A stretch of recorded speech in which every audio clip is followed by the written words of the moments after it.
In this video, I'm going to show you my previous dust collection system. Then I'm going to show you what I added that was a game changer for me. And finally, show you 5 things that I did that greatly improved my dust collection system here in the shop.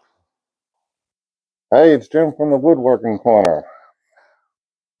I said it's Jim from the Woodworking Corner. It's Jim from the Woodworking Corner. Hey again. Today we're talking about dust collection. And no, I don't think dust collection is a joke, because it's not. It's a serious thing. Outside of wearing a mask or a respirator, the best way of combating dust is at the source. My goals are, number 1, add a dust separator to my existing dust collection system. Number 2, reroute the hose from the top of the workbench so it goes underneath the workbench instead.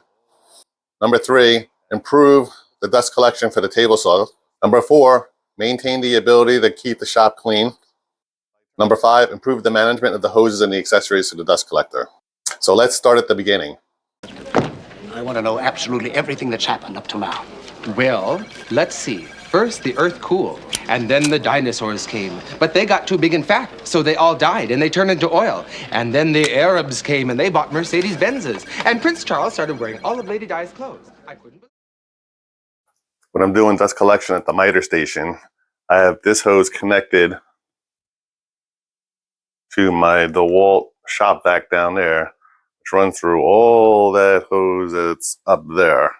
At the table saw station, minus the table saw because it's still out at the shop, I had built one of these that I saw online.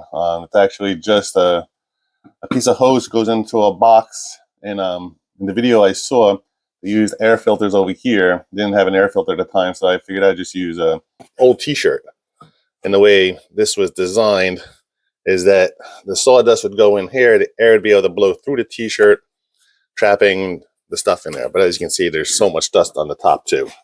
So that, in my opinion, does not work enough. If I want to use my shop vac for dust collection on the table saw, I have to take it off from here, undo some hose, bring it down over here, take this adapter and put it on the inside and connect it to the table saw, which leaves hose laying on the floor, which is kind of a tripping hazard. Now, one of the best investments for dust collection is one of these automatic vacuum switches. You plug your vacuum into here, and then you got 2 outlets here. This one goes to the Mitre station. And when the switch in the Mitre station goes on, the vacuum will run for 3 seconds beyond turning off. When you go to cut a piece of wood, by turning on the switch on the Mitre saw,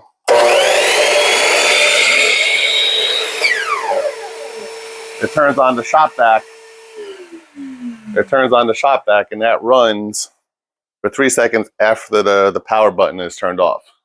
Now, the way I organized all this is I put the switch, the vacuum switch there because that was closest to the power source. So that probably should be closer to the shop vac, which is way over there, but I have no electric along this wall. The other issue I have is the hose running on top of the workstation rather than underneath. I do use the shop vac for just cleaning up dust around the shop, because what you can do is you can switch this to on, and you can clean up what you need to clean up, and then put it back onto auto. So I like that feature, and that's why I have the extra long hose. Later that day. Okay, it was a long day, but we finally got everything put together. So here is the shop vac with the dust separator. Hey, sorry to stop the video. Just want to let you know I did a product review video on the DeWalt dust separator. I'm going to leave a link of that down below, and also add the card up here. Check out that video and see my thoughts on it. All right, back to the video. It's all connected to the switch. I'm going to give you a tour of everything I did today. I didn't film it because everything was kind of spur of the moment, improvising, and didn't want to bore you guys with the details on that. But I'll show you what I did. It was a lot of work, but it's done. So let me give you the grand tour. Okay, the first issue I wanted to deal with dust collection was the relocate the hose that was coming from on that side and have it come down from the bottom so it's not crossing over the bench. It was definitely getting in the way, knocking things over all the time. But now it's here, it's down here, it's going through the cabinet, going back to the dust separator. It's probably a little hard to see, but I had to drill a hole. I had to take all the pneumatic guns out, drill a hole back there for the hose to pass through, come out this side, and then connect to the dust distractor right there. Now you're probably wondering, what about the table saw? What am I doing about that?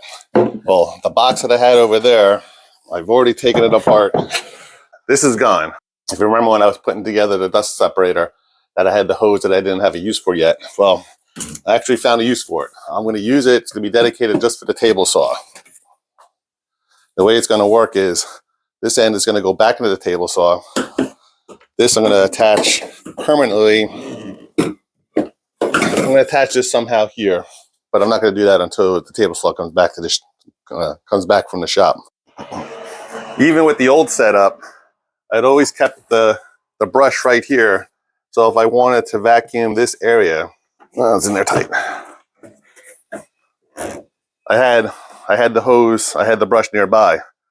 With this setup, I still have plenty of hose down there where this, without having to unplug anything, or without having to plug any of the hoses, I have enough to do this whole workbench, this whole workbench. I can get to the table saw area, just barely. And for the most part, most of this workbench without having to detach anything. So that works out very well that without having to do any attaching or detaching, I can still use the setup that I had previously. All that excess hose is going to be used for the table saw as well as cleaning the rest of the shop.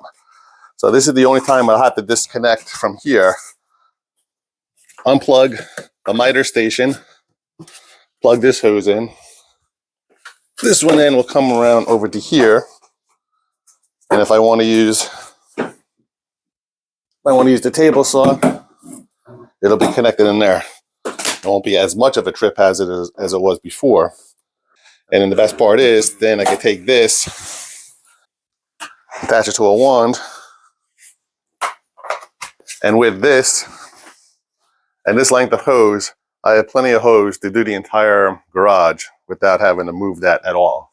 If you recall from the video where I did the air hose reel, and I looked at this at the end of the day and going, that'll have to wait until after lunch.